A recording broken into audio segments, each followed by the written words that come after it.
Welcome to Ask and Learn. We want to use some kind of CAS software to map f of x is equal to x cubed plus 5x squared plus 1 all over x to the fourth plus x cubed minus x squared plus 2. And we want to also use that same software to find the first and second derivatives, and then use the graphs from our derivatives to estimate our interval of where the function is increasing, decreasing, concavity, as well as find any inflection points or extreme values. So I went ahead and plugged in f just into our graphing calculator, and I kind of zoomed out far enough and did a little bit of looking to see where are there any x-intercepts and all of that to kind of get a good viewing of our graph. So this is what I decided for that viewing window. Now I went ahead and used that same software to take the derivative, and you can see here that this thing is kind of bulky. So glad we were allowed to do this using a graphing or a CAS software as opposed to doing that by hand. And just like before, I zoomed out far enough and then looked for any kind of areas that I think might have been of interest so I can ensure I get those intervals. So just starting from left to right. So in that little square there, if we zoom in, we can see that to the left of this, we're negative. So we're decreasing into about negative 9.5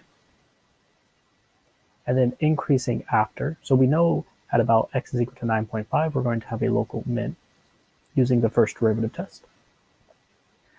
At our next one is over here at about negative 1.294. And we can see we're increasing into that point and then decreasing after. So we know that this here should be a local max. Our next value is going to be at x is equal to 0. And we can see that we should be decreasing into that point and then increasing after. So this here would be a, not max, but a local min. And then for our last one, this is about at 1.055.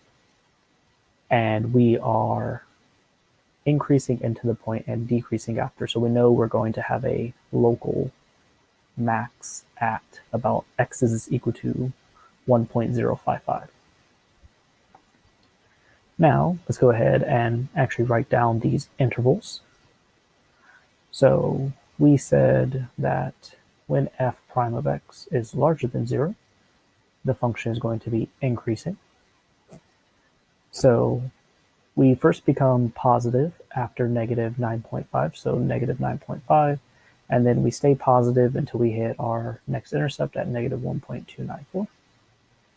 And then we become positive again at 0 until we hit our next intercept, which is 1.055. Now, to find where it is decreasing, we're going to look for where f prime of x is strictly less than 0.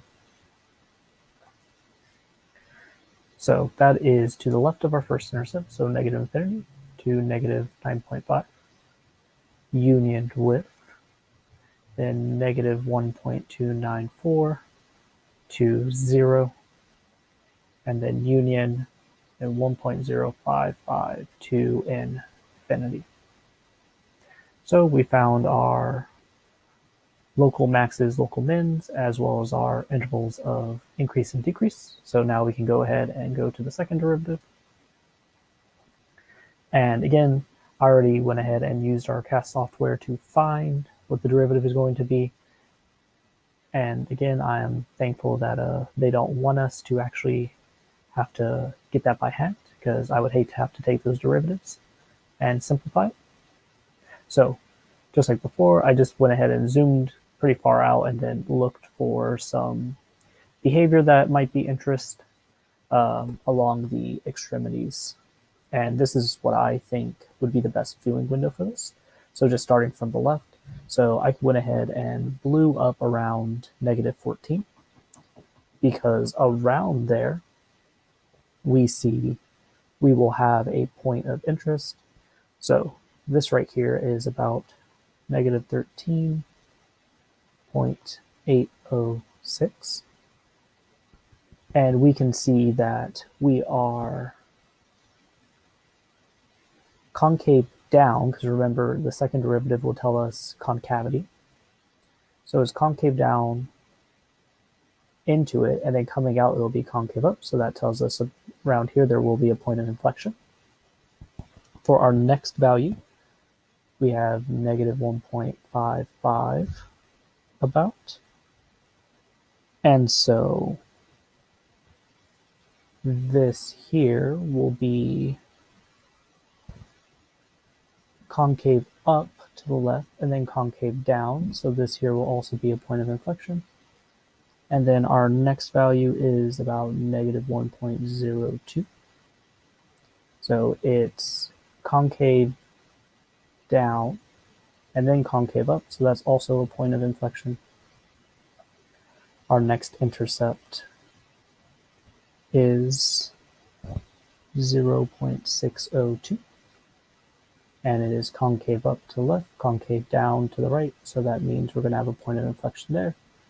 And then for our last point right there, that's about 1.487, and is going to be concave down to the left and concave up. So that means we also have a point of inflection. So about around all of these x values here, we should have a inflection point. All right. Now let's go ahead and actually write out these intervals. So like I was saying earlier, it will be concave up when f double prime of x is strictly larger than 0. So that looks like it is about -13.806 until we hit our next intercept, which was -1.55, and then union that with -1.32 until we hit 0.602, and then we're positive again at 1.87 or 1.487, and then that goes off to infinity. And now for concave down, it'll just be the rest of our interval, or when f double prime is strictly less than 0. So that's going to be from -infinity to -13.806, union with -1.55 to -1.32, and then union that with our last interval being from 0.602 to 1.487. So we went ahead and found where our function is going to be concave up, concave down, all of our inflection points. So this was the last step we needed to do for this problem.